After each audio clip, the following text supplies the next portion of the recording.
Umat yang terkasih, marilah kita masuki ibadah Minggu Prapaskah 3 dengan mengambil saat hening sejenak.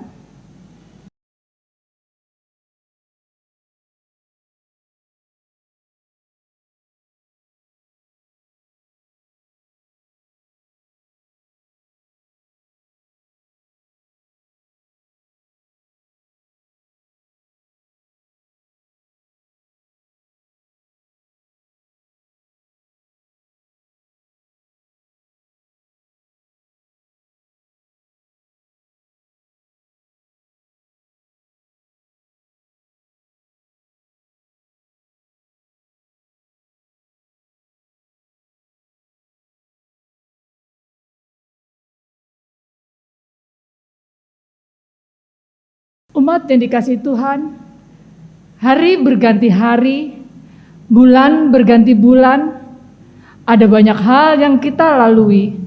Ada derita, ada sukacita, ada riang, ada juga linang.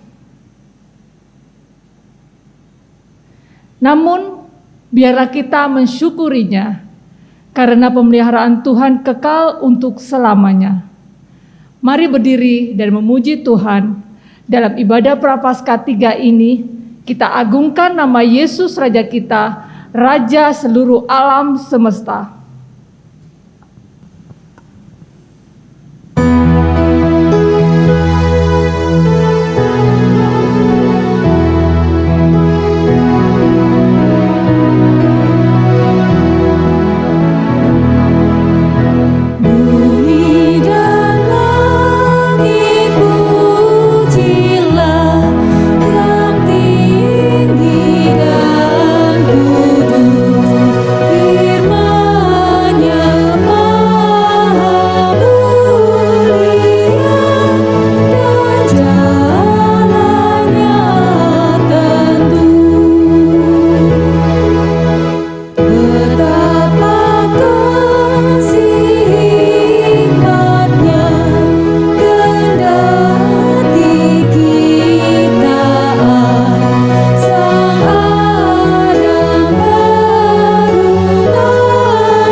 Marilah kita dasarkan peribadahan ini dengan sebuah pengakuan bahwa ibadah Minggu Prapaskah yang ketiga ini berlangsung dalam nama Allah Bapa, Anak, dan Roh Kudus.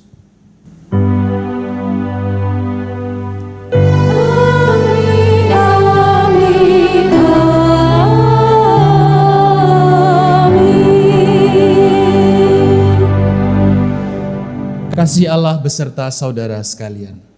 Dan beserta saudara juga. Dipersilahkan untuk duduk kembali.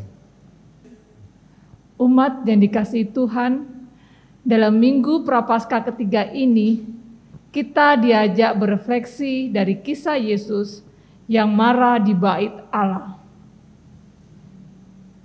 Ia memporak-porandakan meja penukar uang, dan para pedagang hewan persembahan pun diusirnya.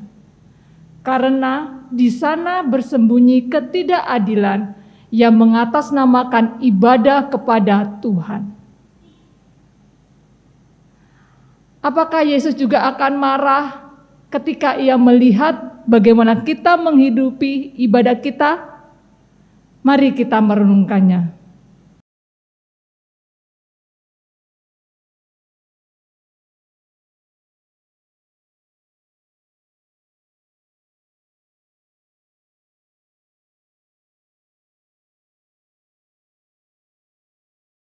Marilah kita berdoa. Ya Yesus, ketika menilik kembali kehidupan kami sungguh tertunduk malu karena dosa dan pelanggaran kami. Ibadah-ibadah kami terkadang berhenti pada ritual. Kami abai mewujudkannya dalam keseharian. Di rumah-Mu kami bersyukur. Di kehidupan kami bersungut. Di rumah-Mu kami mendengar kehendak-Mu. Di kehidupan kami melakukan kehendak kami. Di rumah-Mu kami mengaku dosa. Di kehidupan kami berlaku dosa. Di rumah-Mu kami menerima pengampunan. Di kehidupan kami enggan memberi pengampunan. Ya Allah, Sang Pemurah dan Pengampun, berbelas kasihlah kepada kami umat yang berdosa ini.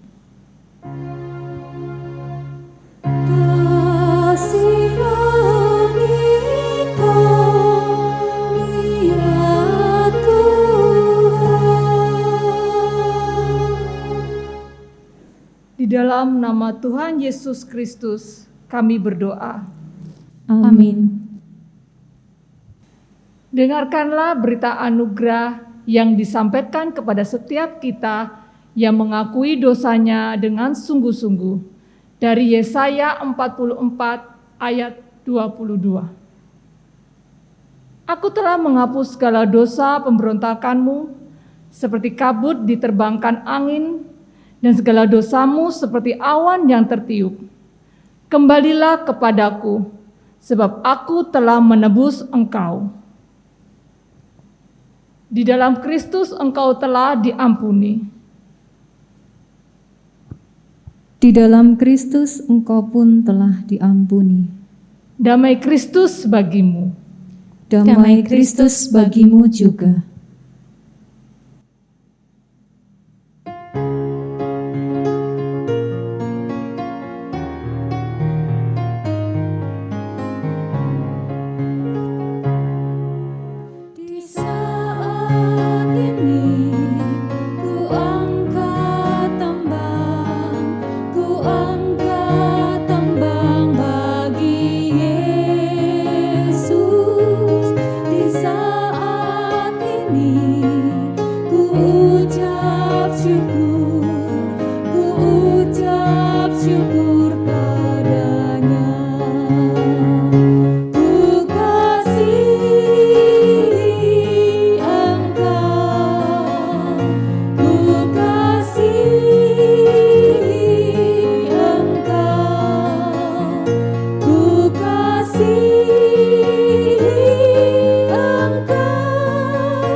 Sujud padamu di saat ini, engkau ku sembah ya Tuhan. Ku kasihi engkau, ku kasihi engkau, ku kasihi engkau, Yesus Tuhanku.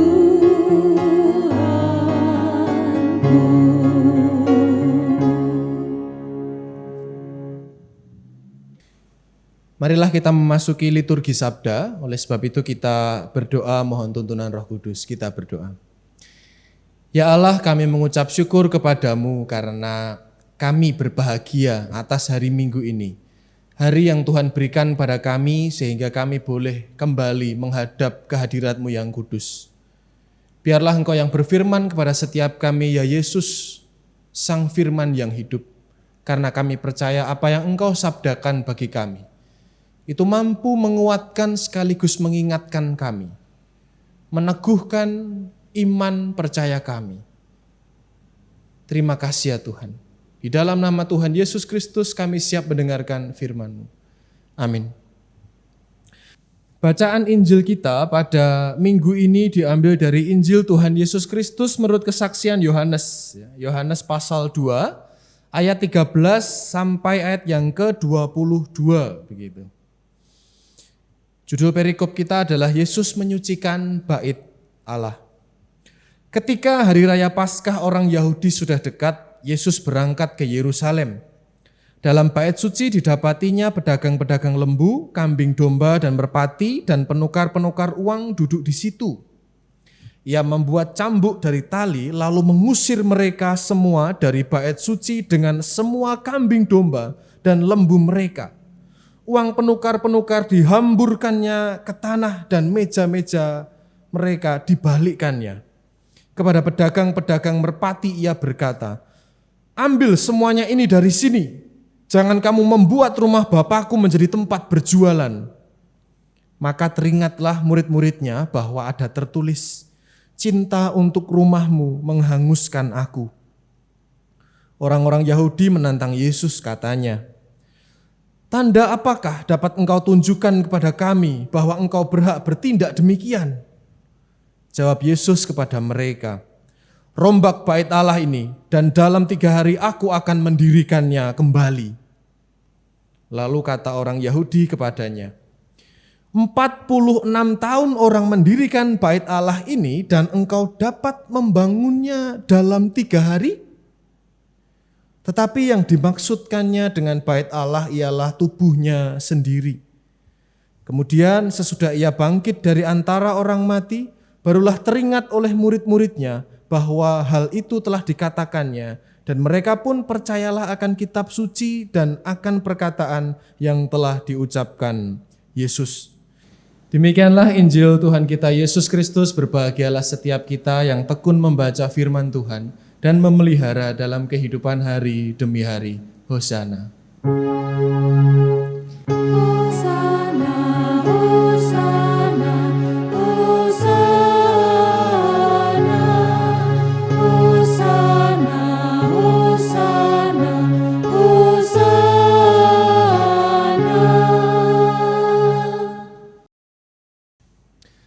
Shalom Ibu Bapak Saudara yang terkasih dalam Tuhan Yesus Kristus.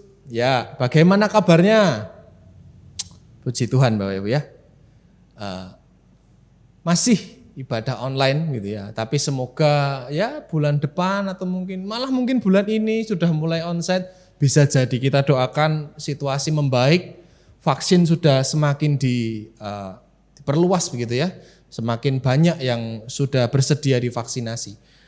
Ya, kita akan bersama-sama merenungkan firman Tuhan, tapi saya akan mohon izin untuk membuka masker gitu ya, supaya gerak bibir saya terlihat dengan mudah. Ya, aman kok Bapak Ibu ya, di sekitar sini jaraknya sangat aman gitu. Ya, kita akan merenungkan sebuah tema, yakni cinta untuk rumahmu menghanguskan aku. Ini temanya memang dibaca tidak seperti pada umumnya begitu ya, temanya yang biasanya dibaca sekali aja langsung paham, oh nanti kira-kira khotbahnya begini. Nah kalau ini memang sulit ketika ya saya mempersiapkannya juga cukup butuh energi yang ekstra begitu ya. Dan benar-benar melakukan tafsiran yang mendalam gitu. Dan saat ini akan dibagikan untuk kita sekalian dan biarkanlah firman ini menjadi berkat untuk setiap kita. Ya, teks di mana Yesus marah-marah itu kan teks yang pasti kita akan merujuk, oh Yesus ngamuk atau marah di bait Allah begitu kan. Ngamuk sama pedagang-pedagang gitu. Ya emang Yohanes 2 itu isinya demikian ayat 13 sampai 22. Yesus ada di Yerusalem, Yesus marah dengan kondisi di sana, tapi ada apa kok sampai demikian gitu. Di ayat yang ke-13, Yohanes 2 ayat 13. ketika hari raya Paskah orang Yahudi sudah dekat, Yesus berangkat ke Yerusalem. Jadi seperti ada korelasinya Paskah sama Yerusalem. Seakan-akan kalau Paskah itu harus ke Yerusalem. Nah ini kita pertanyakan, kenapa?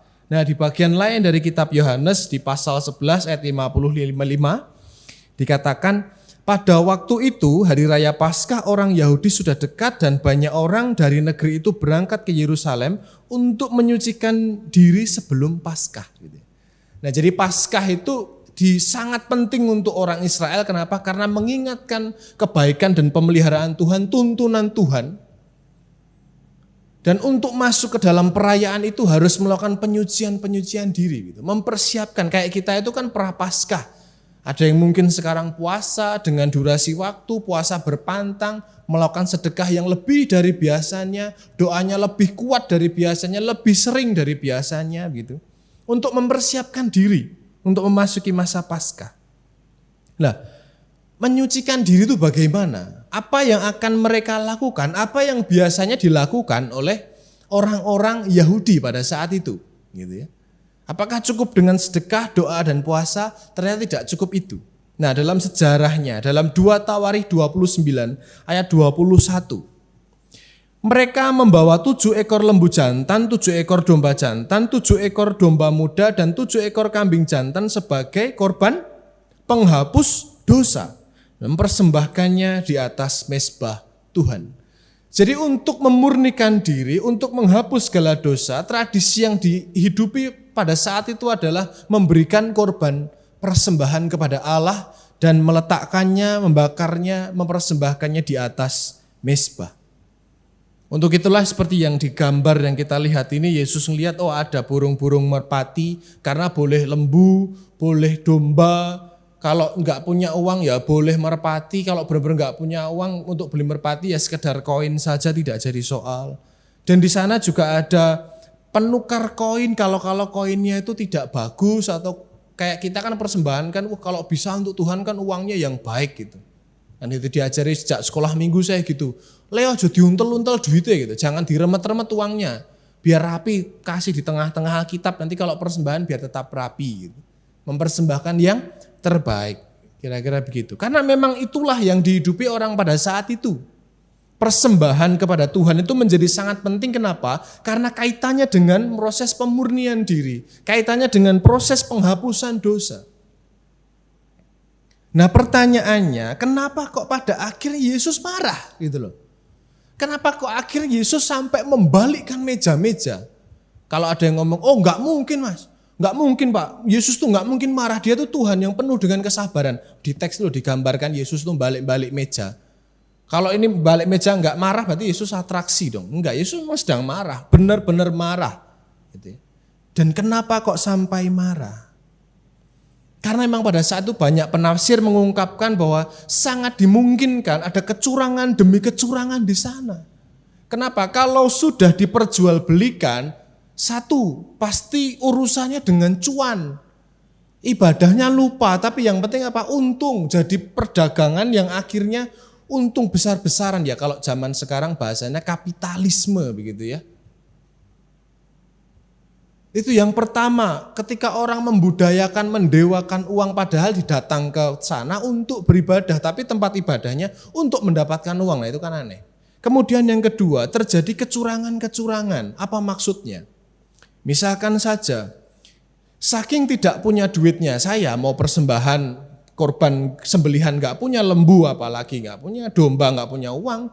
Kemudian merpati ya mau beli gak punya, akhirnya ngeluarin apa? Uang kepingan. Ketika mau dipersembahkan, dilihat kayak diverifikasi. Walau uangmu jelek kayak gini, gak boleh ini kamu gak menghargai Allah namanya. Ini loh ada yang nukar uang di sini gitu. Tapi Bapak Ibu ingat ya, kalau udah mau lebaran itu kan biasanya ada tukar uang ya. 100.000 satu lembar itu dapat 5.000-an, tapi kan nggak mungkin genep, ya kan? Dapatnya 90.000 atau 95 atau mungkin 85.000 untuk nukar. Nah kalau otomatis uang yang jelek tadi tukar uang yang bagus, otomatis nilainya diturunkan. Padahal kan secara value uang itu kan dibelanjakan di pasar sama, tapi di situ dikatakan uangmu tidak layak untuk Allah.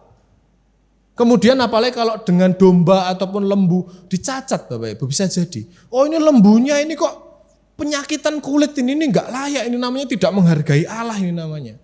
Ditukar yang masih gemuk-gemuk muda dan bagus ini loh, ditukar nombok duit. Nah kira-kira begitu. Itulah yang membuat Yesus sampai marah. Ketika orang melupakan esensi ibadah, ketika orang malah menomorsatukan cuan dan keuntungan, dan pada akhirnya orang malah menjadi curang di sana, di sanalah Yesus marah. Karena apa? Karena orang melupakan esensi peribadahan. Peribadahan itu kan esensinya adalah ketika kita memiliki relasi yang baik dengan Allah dan juga relasi yang baik dengan sesama. Itulah yang kemudian menjadi campur aduk dengan politik, dengan keuangan. Dan akhirnya membuat Yesus marah. Ini gambarnya, ini kira-kira Yesus berteriak ini mungkin ya. Secara ilustrasi gambarnya demikian. Bukan dia berdebat karena ditantang begitu dengan kuasa apa kamu dapat ngomong gitu, hakmu apa, otoritasmu apa gitu. Ini kan gambarnya Yesus sedang ya uangnya disebar gitu ya. Kemudian kandang merpati dibuka, merpati ini mabur-mabur ya. Mesti orang yang mangkel juga, marah juga untuk barang dagangan gitu. Akan tetapi bagaimana cara mereka memperlakukan bait Allah itu menjadi keliru. Pertanyaannya, apakah mereka mencintai rumah Allah? Oh sangat mencintai, saking cintanya mereka sampai lupa makna di balik peribadahan itu sendiri. Sing penting ke bait Allah, yang penting persembahan. Tapi nggak tahu ini ke bait Allah ngapain, persembahan ini untuk apa. Malah akhirnya jadi cinta itu akhirnya cinta yang buta, dan akhirnya apa? Menimbulkan kekacauan, dan Yesus sungguh tidak menyukai itu. Yesus ingin supaya setiap manusia itu punya motivasi yang benar dalam peribadahan. Dan di Prapaskah ini kita semakin diingatkan, apalagi pandemi Bapak Ibu ya. Kalau dulu kan pengkhotbah bisa ngomong, orang baik itu tidak ditunjukkan orang yang sering ke gereja atau enggak. Sekarang orang enggak ke gereja begitu ya. Mau nonton viewer di YouTube juga enggak tahu ini nontonnya khotbah tok atau sing penting dapat berkatnya atau berita anugerahnya ya enggak tahu gitu ya. Tapi kan kalau gitu kita seakan-akan sing penting apa yang kita inginkan tok. Lah apa bedanya kita dengan para pedagang itu? Yang penting kita dapat apa yang kita mau. Kan prinsip ibadah tidak begitu. Prinsip ibadah adalah datang untuk menjumpai Allah, memenuhi undangan Tuhan, menerima kalau memang kita harus mengaku salah, kita pun diampuni dan kita pun mendengarkan sabda Tuhan, akhirnya kita diutus. Sebuah satu kesatuan yang tidak boleh dicuil-cuil. Wah tak nonton khotbah itu, yang penting ngrungokne khotbah cukup gitu. Enggak, ibadah minggu itu enggak cuma khotbah. Yesus ingin mengembalikan makna. Jangan sampai orang yang beribadah justru malah menjadi orang yang tidak baik. Akhirnya mereka ke sana apa? Ada yang sakit hati mungkin. Kenapa? Karena mungkin mau persembahan enggak boleh, sehingga merasa dosanya tidak diampuni. Mau memberikan sesuatu yang baik ditolak karena tidak diterima gitu. Sehingga ketika orang beribadah jadi enggak baik itu kan aneh. Esensi peribadahan itu adalah ketika kita punya hubungan yang baik dengan Tuhan. Ketika kita punya hubungan yang baik dengan sesama, hidup kita pasti lebih baik. Itu logikanya, enggak mungkin enggak. Makanya saya menekankan ketika ada materi, ada khotbah yang memikul salib itu, hati-hati dengan kata memikul salib. Nanti ulah-ulah kita sendiri terus ngomong, wah saya sedang memikul salib. Tapi karena kita jadi orang yang bencekno, itu bukan salib. Itu kita yang kakean polah, kakean atraksi gitu. Tapi kalau memang apa yang sedang kita alami itu merupakan ujian dari Tuhan, kita menjalaninya. Tapi kita menjalani dengan penuh kebahagiaan. Kenapa? Karena memang kita beribadah kepada Tuhan. Ibadah itu membuat kita menjadi orang yang lega, bukan penuh curiga. Ibadah itu membuat kita menjadi orang yang penuh kasih, bukan pilih kasih. Ibadah itu membuat kita menjadi orang yang sabar, bukan barbar. Ibadah itu menjadikan kita orang yang baik, bukan licik. Ibadah itu membuat kita menjadi orang yang optimis, bukan pesimis. Ibadah itu membuat kita jadi orang yang manis, bukan miris. Kalau mau datang beribadah kepada Tuhan, selesainya pasti penuh dengan kelegaan. Kenapa? Walaupun merasa tertampar dengan khotbah, saya sendiri merasa begitu. Saya mempersiapkan diri pun itu menampar untuk diri saya sendiri. Tapi ketika kita dicelikkan mata kita dalam khotbah, kita akan mengucap syukur, iya ternyata aku salah ya. Untung aku dengerin khotbah. Ada yang mengingatkanku. Ketika mungkin orang ngasih tahu kita membantahnya dengan 1000 dalih, tapi firman Tuhan bisa mencelikkan mata kita. Dan hati kita itu dipenuhi oleh kelegaan. Saya aminkan ini Bapak Ibu ya. Cinta untuk rumahmu menghanguskan aku. Nah itulah tema kita gitu ya. Sebenarnya apakah itu tema yang sulit ataupun yang dibuat atau yang membuat salah secara narasi? Tidak gitu ya. Dikatakan murid-muridnya tuh ingat ketika Yesus ngamuk di bait Allah itu, murid-muridnya ingat. Wah ini seperti ada tertulis cinta untuk rumahmu menghanguskan aku. Di Mazmur 39 ayat yang ke-9 gitu. Maksudnya apa? Saking cintanya orang-orang Yahudi kepada bait Allah dan ritualnya tapi salah mempraktikannya. Suatu ketika Yesus bisa hangus, termakan dan habis. Apa sih maksudnya? Ketika Yesus berani mengkontra, berani melawan tindakan yang buruk dari orang-orang pada saat itu, bukankah itu punya resiko yang sangat besar? Ingat ya, kejadian ini ada di Yerusalem, pusat hidupnya orang Yahudi. Di mana dipercaya Allah bertahta di sana. Di mana dipercaya bahwa Allah bersemayam dalam bait Allah. Justru Yesus malah marah-marah dan menentang, seakan-akan menentang ritual persembahan.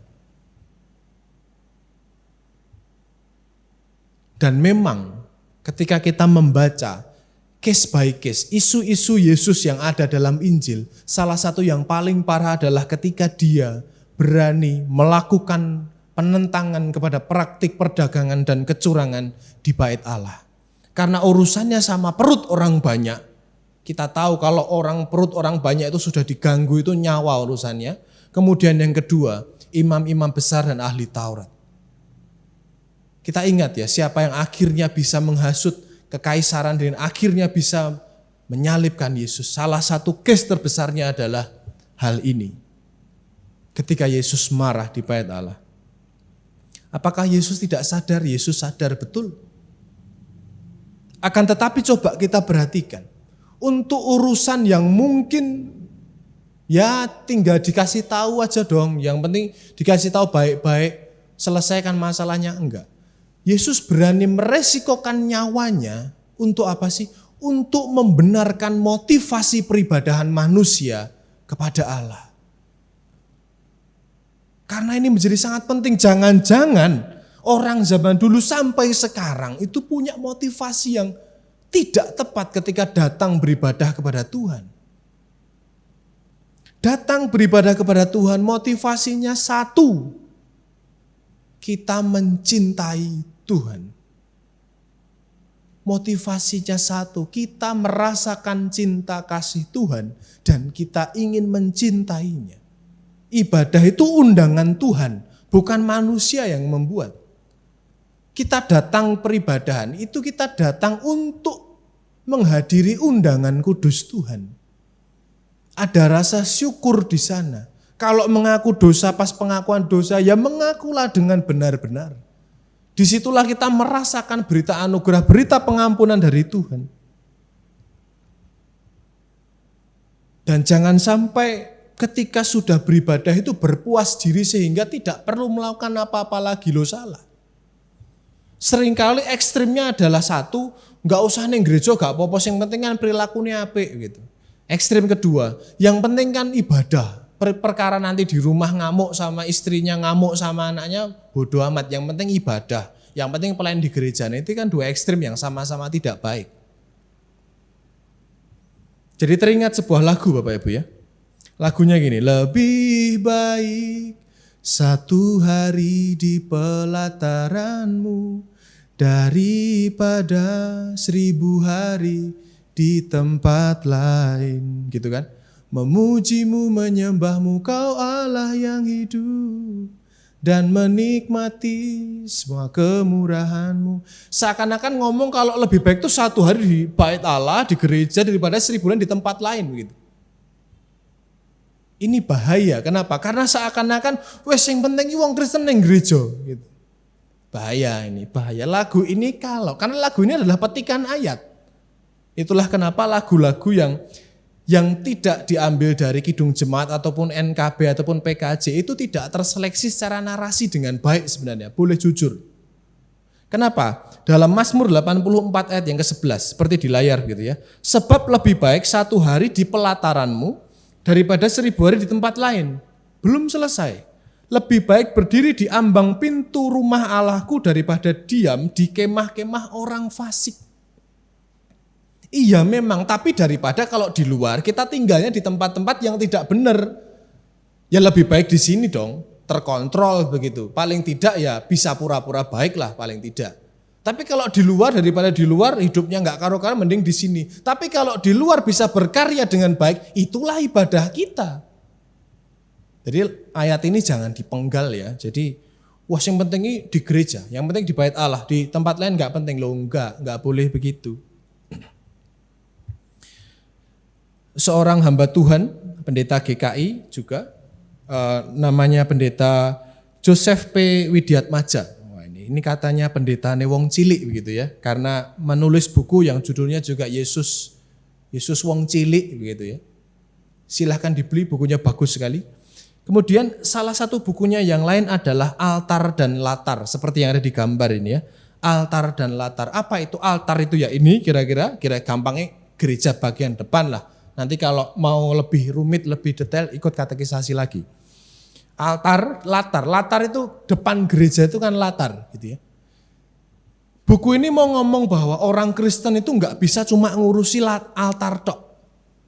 Tapi juga nggak boleh hanya terus berada di latar terus. Harus imbang mana peribadahan yang ada dalam gedung gereja dan imbang mana peribadahan yang ada di luar gedung gereja. Jangan sampai cinta kita kepada rumah Tuhan itu justru malah mengaburkan pandangan kita kepada Kristus. Seorang pendeta pernah ngobrol dengan kami. Ngapain orang lama-lama di gereja gitu? Ngapain orang lama-lama di bait Allah? Loh, kan menjumpai Tuhan. Lah kalau Tuhan Yesus itu ke gereja itu paling 1-2 kali dalam hidupnya. Silahkan kalian baca Injil itu. Yesus biasanya di mana? Ya di pasar Pak, di perempatan jalan. Ya sudah, ikut aja keluar. Saya ingat betul kata-kata itu. Jadi harus ada sebuah balancing, penyeimbangan, harmonisasi antara peribadahan kita di gereja dan dalam kehidupan kita sehari-hari. Jangan dipisah. Kalau gereja, saya tak ngurusi urusan surgawi sih, tapi kalau pekerjaan tak ngurusi duniawi sih, sehingga boleh main curang, boleh ngapusi, boleh berbohong, boleh melakukan tindakan korupsi bahkan. Seakan-akan terpisah lah, ini nggak boleh. Altar sama latar itu sama-sama pentingnya untuk Kristus. Kenapa? Karena sekali lagi esensi peribadahan itu adalah bagaimana kita membangun relasi yang baik dengan Tuhan, tapi juga relasi yang juga baik dan akrab dengan sesama kita. Jangan dipisahkan. Itulah kenapa Rasul Paulus dalam ayat yang sering kali dibacakan dalam ayat persembahan, nas persembahan bukan nats persembahannya, NAS bakunya NAS saja, Roma 12 ayat yang pertama. Karena itu saudara-saudara demi kemurahan Allah, aku menasihatkan kamu supaya kamu mempersembahkan tubuhmu sebagai persembahan yang hidup, yang kudus dan yang berkenan kepada Allah. Itu adalah ibadahmu yang sejati. Seluruh kehidupan kita itu adalah peribadahan itu sendiri. Sehingga jangan sampai saking cintanya kita kepada rumah Allah seperti orang Yahudi justru mengaburkan pandangan kita kepada siapa Kristus. Oleh sebab itu dalam Minggu Prapaskah ini kita semakin diajak untuk melihat dalam diri kita. Semakin memurnikan, kita kan mengikuti Yesus menuju ke Yerusalem. Untuk semakin memurnikan panggilan kita. Untuk semakin memurnikan kehidupan batin dan iman kita. Benarkah peribadahanku kepadanya? Benarkah aku tulus mencintainya dalam peribadahan ini? Selamat mencintai Allah dan rumahnya, karena rumah Allah adalah semesta dan segala isinya. Tuhan memberkati. Amin. Marilah kita mengambil saat hening sejenak.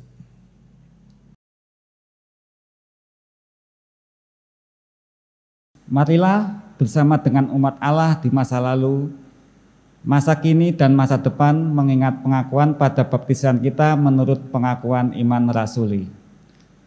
Aku percaya kepada Allah, Bapa yang Maha Kuasa, Khalik langit dan bumi, dan kepada Yesus Kristus, anaknya yang tunggal Tuhan kita, yang dikandung dari Roh Kudus, lahir dari anak darah Maria, yang menderita sengsara di bawah pemerintahan Pontius Pilatus, disalibkan, mati dan dikuburkan, turun ke dalam kerajaan maut. Pada hari yang ketiga, bangkit pula dari antara orang mati, naik ke surga, duduk di sebelah kanan Allah, Bapa yang Maha Kuasa, dan dari sana ia akan datang untuk menghakimi orang yang hidup dan yang mati. Aku percaya kepada Roh Kudus, gereja yang kudus dan am, persekutuan orang kudus, pengampunan dosa, kebangkitan orang mati, dan hidup yang kekal. Amin. Marilah kita menaikkan syafaat kita pada Tuhan. Kita berdoa. Syukur padamu ya Allah atas segala rahmat-Mu dalam kehidupan kami. Kami mengucap syukur karena Engkau begitu baik. Engkau mengingatkan kami tentang betapa pentingnya memahami peribadahan kami kepadamu. Peribadahan adalah bagaimana kami merespon cinta dan kasih-Mu atas segala keakraban yang mau Kau jalin untuk setiap kami. Dan biarkanlah itu tercermin dan terpancar dalam kehidupan kami. Pun dalam setiap pekerjaan, dalam setiap gerakan kami, dalam setiap pergaulan kami. Ajar kami mau mengakui bahwa apapun yang kami lakukan adalah peribadahan kami kepadamu. Sehingga baik dan buruknya apa yang kami lakukan ya Tuhan, ajar kami mampu mempertanggungjawabkannya di hadapan-Mu.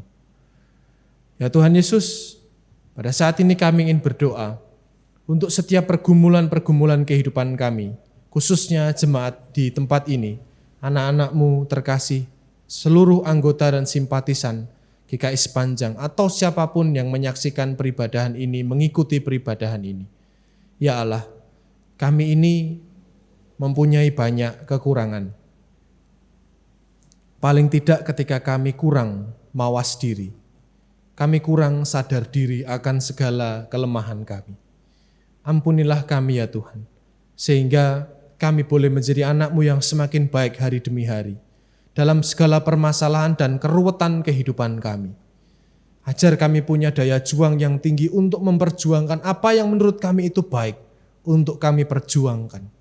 Baik itu dalam pekerjaan, studi, kisah asmara kami, apapun yang sedang kami perjuangkan, kalau itu memang baik ya Tuhan, kalau memang menurut-Mu itu baik untuk setiap kami, Tuhan, mampukan kami, berilah kami daya juang. Untuk yang sedang sakit ya Tuhan, ya Tuhan kami mohon semangat, kami mohon kekuatan, pemulihan, kesembuhan yang datangnya hanya dalam nama Tuhan Yesus saja. Terima kasih ya Tuhan, terima kasih untuk pandemi COVID-19 ini, di mana vaksinasi boleh dilakukan di banyak tempat, sudah melalui banyak tahapan. Ajar kami ya Tuhan untuk menunggu mungkin jatah kami ataupun jadwal kami, supaya kami pun mau mengikutinya sebagai bentuk upaya pribadi yang juga menjadi upaya komunal kami bersama sebagai bangsa negara Indonesia. Terima kasih ya Tuhan, terima kasih. Inilah ya Tuhan, doa dan seluruh permohonan kami yang kami naikkan hanya dalam nama Tuhan Yesus Kristus yang telah mengajar kami berdoa. Bapa kami yang di surga, dikuduskanlah nama-Mu, datanglah kerajaan-Mu, jadilah kehendak-Mu di bumi seperti di surga. Berikanlah kami pada hari ini makanan kami yang secukupnya, dan ampunilah kami akan kesalahan kami, seperti kami juga mengampuni orang yang bersalah kepada kami. Dan janganlah membawa kami ke dalam pencobaan, tetapi lepaskanlah kami daripada yang jahat, karena Engkau-lah yang punya kerajaan, dan kuasa dan kemuliaan sampai selama-lamanya. Amin. Dengan hati bersyukur kita memberi. Dengan memberi hidup kita menjadi semakin bermakna. Roma 12 ayat 1 mengatakan, karena itu, saudara-saudara, demi kemurahan Allah aku menasihatkan kamu, supaya kamu mempersembahkan tubuhmu sebagai persembahan yang hidup, yang kudus dan yang berkenan kepada Allah. Itu adalah ibadahmu yang sejati. Jemaat dapat mengumpulkan persembahan dalam amplop dan menyerahkan ke kantor gereja saat jam kerja, atau mentransfer ke rekening GKS Panjang, juga bisa melalui metode QR.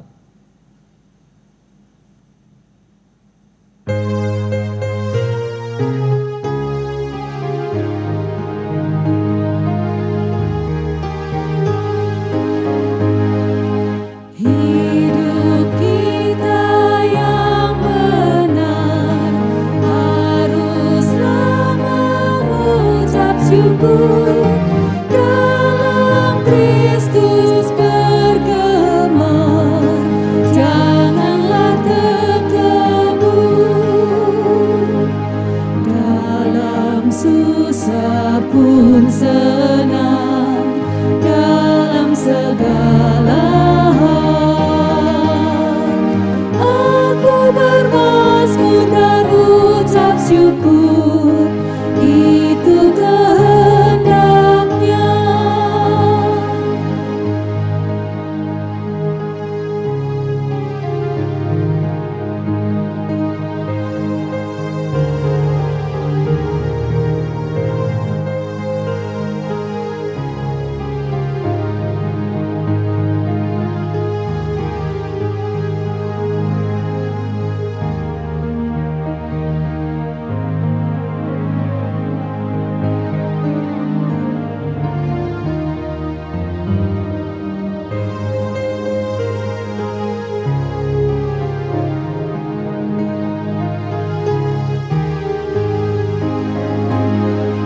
Biar badai menyerang, biar ombak menerjang, aku akan bersyukur kepada Tuhanku.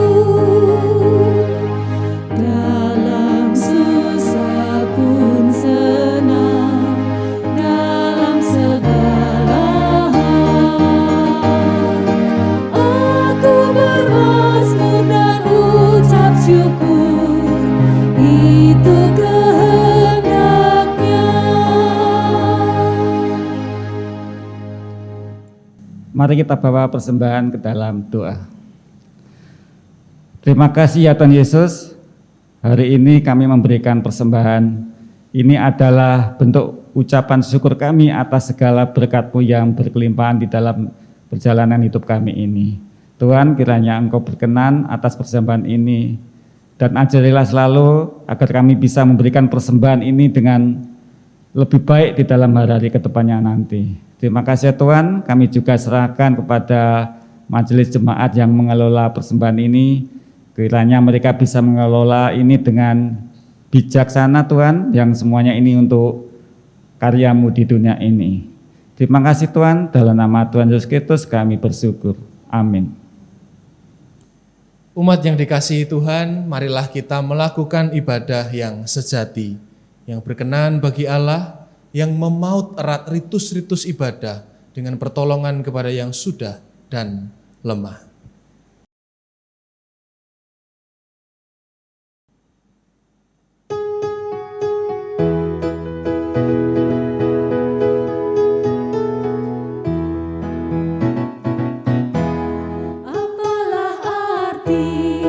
Ibadahmu kepada Tuhan, bila tiada rela sujud dan syukur. Apalah arti ibadahmu kepada Tuhan, bila tiada hati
dan tulus, ibadah murni bagi Tuhan.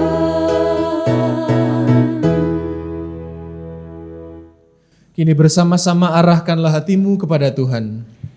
Kami mengarahkan hati kami kepada Tuhan. Jadilah saksi Kristus. Syukur kepada Allah, Terpujilah Tuhan. kini dan selamanya. Marilah kita bersama-sama menerima berkat dari Tuhan. Tuhan berjalan di depan kita untuk memampukan kita melanjutkan ibadah dalam hidup sehari-hari. Tuhan berada di samping kita untuk membimbing kita agar jalan kita tak serong.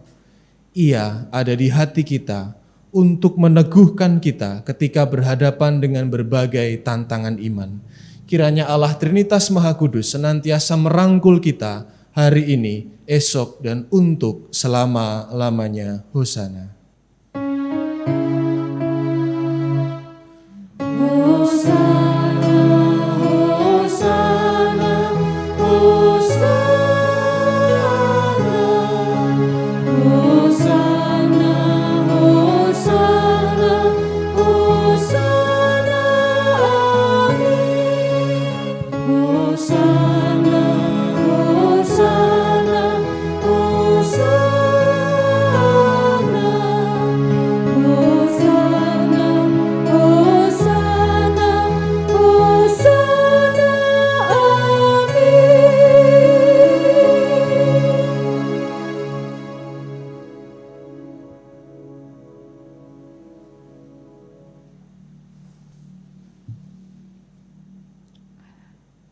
Ibadah Minggu Prapaskah 3 ini telah selesai. Selamat hari Minggu.